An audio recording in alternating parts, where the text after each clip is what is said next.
तो नमस्कार, आप सभी का हमारे यूट्यूब चैनल पर स्वागत है। तो हमारे यूट्यूब चैनल पर क्लास 12 की बायोलॉजी चल रही थी। इसके अंतर्गत हमारा जो 7वां चैप्टर चल रहा था, जिसे हम लोग कहते हैं विकास, जिसे इंग्लिश में हम लोग कहते हैं इवोल्यूशन। ठीक, तो उसके अंतर्गत हम लोग ने अभी तक लेक्चर नंबर 3 तक देख लिया था। आज का लेक्चर नंबर आपका 4 होने वाला है। तो सबसे पहले हम लोग क्या करेंगे, जो आपका चैप्टर नंबर 7 पूरी तरीके से समाप्त करेंगे, क्योंकि आपका चैप्टर समाप्त होने वाला है। इसके बाद 2 लेक्चर और आएंगे और आपका जो इवोल्यूशन चैप्टर पूरी तरीके से समाप्त हो जाएगा। ठीक, और उसके बाद फिर इसका नोट्स आपको दे दिया जाएगा। उसके बाद में आपका जो चैप्टर नंबर 8 है उसको पूरी तरीके से समाप्त किया जाएगा। चैप्टर नंबर 8 में भी हम लोगों ने अभी तक लेक्चर नंबर 3 तक डिस्कस कर लिया था। ठीक, और मैं आपको बताना चाहता हूँ कि अगर आप लोगों को सभी चैप्टर्स के नोट्स चाहिए, साथ ही में फिजिक्स, केमिस्ट्री, बायोलॉजी और हिंदी इंग्लिश के भी नोट्स चाहिए, तो आप लोग हमारा ग्रुप ज्वाइन कर सकते हैं, जिसकी फीस केवल 149 है। और अगर आप लोग ज्वाइन करना चाहते हैं तो आप लोगों को डिस्क्रिप्शन में मेरा नंबर मिल जाएगा, वहाँ से आप लोग व्हाट्सएप कर सकते हैं। ठीक, तो व्हाट्सएप पर आप लोग मैसेज करके बता सकते हैं जिसको भी चाहिए नोट्स वगैरह सभी चैप्टर्स के, सभी सब्जेक्ट के, क्लास 12 के। ठीक, और साथ ही में मैं आपको बताना चाहता हूँ कि जिसको भी ग्रुप ज्वाइन करना है वही लोग मैसेज करें, सभी लोग मैसेज ना करें। ठीक, तो चलिए तो वीडियो को शुरू करते हैं बिना टाइम को वेस्ट करते हुए। तो हमारा जो चैप्टर चल रहा था विकास चैप्टर, उसके अंतर्गत हम लोग का जो टॉपिक चल रहा था वो आपका चल रहा था जैव विकास के प्रमाण। तो उसमें जो यानी कि जीवों का जिस प्रकार से विकास हुआ उसका प्रमाण क्या है, उन प्रमाणों को हम लोग पढ़ रहे थे। जो इसमें आप लोग के टोटल 11 प्रमाण होते हैं और उसमें से 6 प्रमाण आप लोग के बोर्ड एग्जाम में कई बार पूछे जा चुके हैं। यानी कहने का मतलब ये है कि इन 6 प्रमाणों से ही आपके बोर्ड एग्जाम में हर साल परीक्षा में पेपर में कह सकते हैं कि आपके क्वेश्चन देखने को मिलते हैं। ठीक, जिसमें से हम लोगों ने अभी तक क्या किया था, 2 प्रमाणों को डिस्कस कर लिया था। जिसमें पहला आपका प्रमाण था तुलनात्मक आकार की व शरीर रचना के प्रमाण, और दूसरा प्रकार था आपका जीवाश्म विज्ञान के प्रमाण। यानी कि 2 प्रमाणों को हम लोगों ने पूरी तरीके से डिस्कस कर लिया था और आपके 4 प्रमाण बचे थे, जिसमें आपका तीसरा था अवशेषी अंगों के प्रमाण, चौथा था संयोजक कड़ियों के प्रमाण, पांचवा था आपका तुलनात्मक भ्रूणकी से प्रमाण और छठा था आपका जंतुओं के भौगोलिक वितरण के प्रमाण। तो जितने भी आपके प्रमाण बचे थे उन सभी प्रमाणों को आज के वीडियो में डिस्कस करने वाले हैं। हर एक प्रमाण को अच्छे तरीके से मैं आपको समझाऊंगा, साथ ही में आपका ये पूरी तरीके से जितने भी आपके प्रमाण हैं आज ही की वीडियो में समाप्त कर दिए जाएंगे और नेक्स्ट वीडियो से हम लोग और भी टॉपिक को डिस्कस करेंगे। ठीक, तो वीडियो के साथ आप लोग लगातार बने रहना सभी चीज़ों को अच्छे तरीके से समझने के लिए। तो चलिए तो वीडियो को शुरू करते हैं। तो सबसे पहले हम लोग क्या कर सकते हैं कि मैंने आप लोगों को बताया था कि हम लोगों ने 2 प्रमाणों को डिस्कस कर लिया था और तीसरा जो आपका प्रमाण होता है जैव विकास के लिए वो आपका होता है अवशेषी अंगों के प्रमाण। तो ऐसे अंग जो पहले कार्य किया करते थे परंतु अब केवल अवशेष के रूप में रह गए हों, अवशेषी अंग कहलाते हैं। यानी कहने का मतलब ये है कि हमारे शरीर में जो भी अंग पाए जाते हैं, अगर हम किन्हीं अंग का उपयोग करना बंद कर देंगे तो क्या हो जाएंगे, वो अवशेष के रूप में हमारे शरीर में रह जाएंगे। जैसा कि अगर देखा जाए तो पहले क्या होता था, आदिमानव जो होते थे उनकी पूंछ पाई जाती थी, लेकिन उन्होंने जब उसका कोई उपयोग नहीं किया तो वो धीरे धीरे करके नष्ट हो गई। तो उसी प्रकार से कहा जा सकता है कि जो पूंछ थी वो अवशेषी अंग के रूप में हो गया। तो ऐसे अंग जो क्या होते हैं पहले कार्य किया करते थे परंतु अब केवल अवशेष के रूप में हमारे रह गए हैं, वो आपके अवशेषीय अंग कहलाते हैं। उदाहरण के रूप में हम लोग देखना चाहें तो अवशेषी अंगों का जैव विकास में महत्वपूर्ण प्रमाण है, जिनमें से कुछ मुख्य हैं। ठीक, तो सबसे पहला प्रमाण जो है, हम लोग मनुष्यों की बात करें तो सबसे पहला प्रमाण आपका होता है कृमि रूप परिशेषिका। तो ये कृमि रूप परिशेषिका क्या होती है इसको हम लोग समझते हैं। यह शाकाहारी जीवों में होती है। ठीक, तो ये कृमि रूप परिशेषिका जो आपकी होती है शाकाहारी जीवों में होती है और इसके द्वारा जो आपका होता है सेल्यूलोज का पाचन होता है। यानी जो कृमि रूप परिशेषिका होती है वो शाकाहारी जीवों में पाई जाती है और इसके द्वारा सेल्यूलोज का पाचन होता है।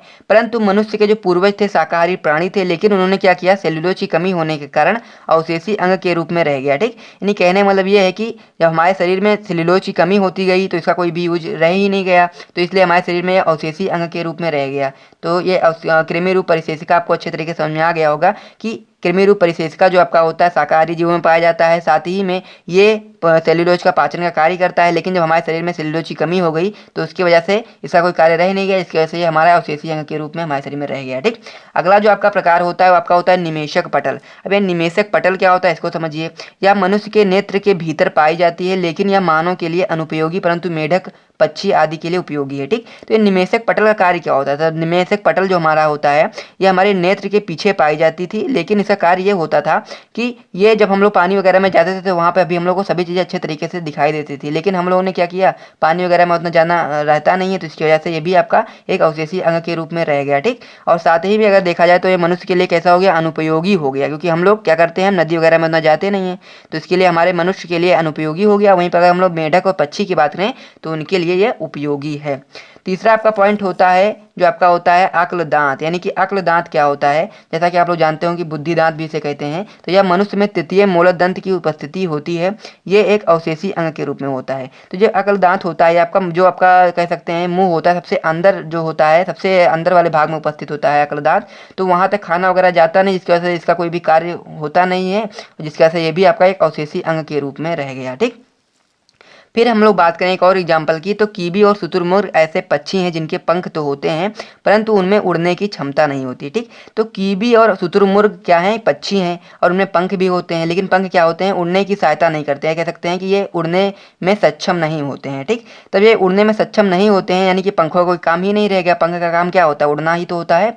तो अगर कीवी और शुतुरमुर्ग पक्षी हैं और साथ ही में पंख भी हैं उनके पास, और पंखों की सहायता से वो उड़ नहीं पा रहे हैं, तो पंख क्या हो गए, आपके अवशेषी अंग हो गए, क्योंकि पंखों का कोई उपयोग ही नहीं रह गया। तो कैसे हो गए, उपयोगी अनुपयोगी अंग हो गए। ठीक, या कह सकते हैं अवशेषी अंग हो गए कीवी और शुतुरमुर्ग पक्षी के लिए। ठीक, ये आपका अवशेषी अंगों के जो प्रमाण थे, इतने पॉइंट आप लोगों को अच्छे तरीके से क्लियर हो गए होंगे। अगर आप लोग इन सभी पॉइंट को अच्छे तरीके से क्लियर कर लेते हैं तो इनमें से इतने ही क्वेश्चन आपके बोर्ड एग्जाम में आ सकते हैं, इससे ज़्यादा बाहर कुछ भी नहीं आएगा। ठीक, अगले क्वेश्चन की ओर बढ़े तो हमारा जो अगला पॉइंट है वो है आपका संयोजक कड़ियों के प्रमाण। तो ये संयोजक कड़ियों के प्रमाण क्या होता है, इसको समझिए।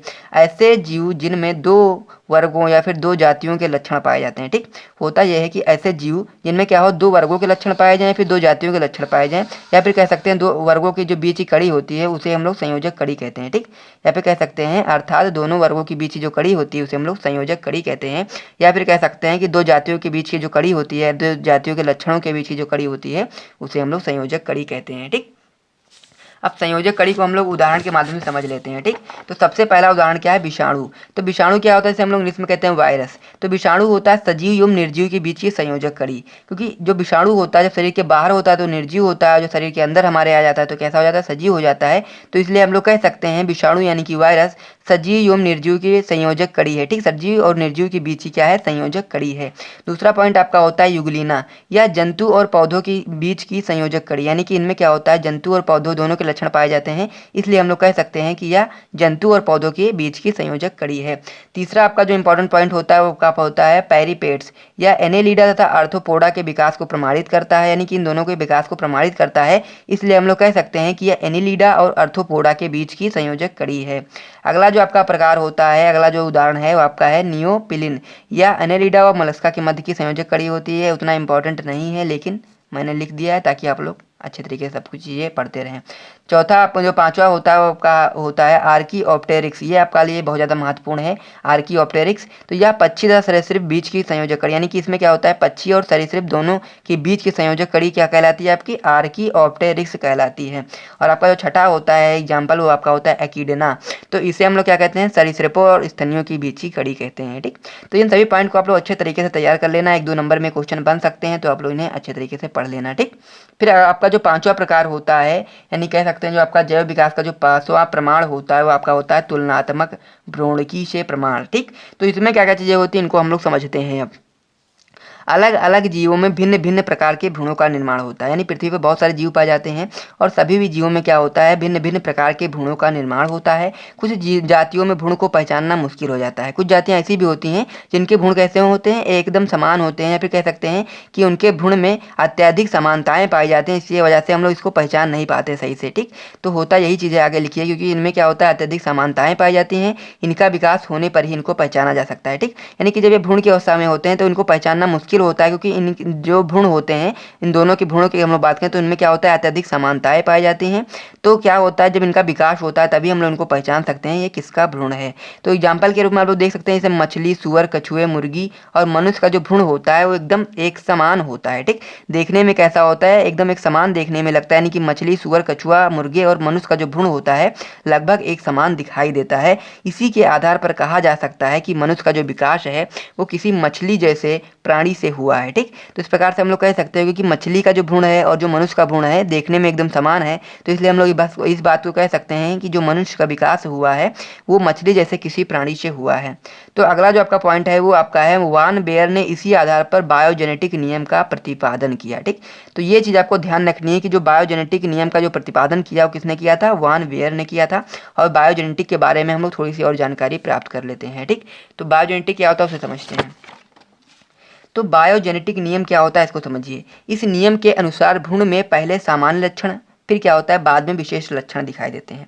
तो होता यह है कि जो भ्रूण होता है सबसे पहले क्या होगा, जितने भी भ्रूण होते हैं आपके मनुष्य हो गया, मछली, मुर्गा, सुअर आदि में जो भ्रूण होते हैं पहले क्या होते हैं, सामान्य लक्षण होते हैं, सभी के जो लक्षण होते हैं एक समान ही होते हैं। लेकिन जब बाद में होता है, जब इनका विकास होता है तो इनमें क्या होते हैं, विशेष लक्षण दिखाई देते हैं। इस नियम को बेयर का नियम कहा जाता है। और सन 1966 ईस्वी में अर्नस्ट हेकल नाम के जो वैज्ञानिक थे उन्होंने इस नियम को बायोजेनेटिक कहा था। ठीक, यानी कि बायोजेनेटिक नाम दिया था। इसमें क्या होता है, जंतु अपने पूर्वज के भ्रूणीय लक्षणों की जगह वयस्क लक्षणों को दोहराते हैं और इसलिए हम लोग इसे पुनरावृत्ति सिद्धांत भी कह सकते हैं। तो यहाँ तक आप लोग को अच्छे तरीके से सभी चीज़ें समझ में आ गई होंगी। अब हम लोग बात कर लेते हैं जैव विकास का। जो आपका छठा और लास्ट प्रमाण है इंपॉर्टेंट, वो आपका होता है भौगोलिक वितरण के प्रमाण। तो यह जैव विकास को प्रमाणित करता है, यानी कहने का मतलब ये है कि जो जंतुओं का भौगोलिक वितरण का जो प्रमाण होता है वह जैव विकास को प्रमाणित करने में एक महत्वपूर्ण भूमिका निभाता है। तो सबसे पहला जो पॉइंट है इसमें, शेर और हाथी केवल भारत व अफ्रीका में पाए जाते हैं। जैसा कि आप लोग जानते होंगे शेर और हाथी जो होता है केवल भारत में पाया जाता है या फिर अफ्रीका में पाया जाता है। जेब्रा, जिराफ और दरियाई घोड़ा की बात करें तो केवल अफ्रीका में पाए जाते हैं। कुछ शुतुरमुर्ग अफ्रीका में तथा कुछ अरब में भी पाए जाते हैं। डार्विन ने क्या किया था, अमेरिका के 14 द्वीपों में गैलेपेगास द्वीप की चिड़ियाओं का अध्ययन किया। उन्होंने चोंच में मौलिक अंतर पाया जो अलग वातावरण व परिस्थितियों के कारण उत्पन्न हुआ।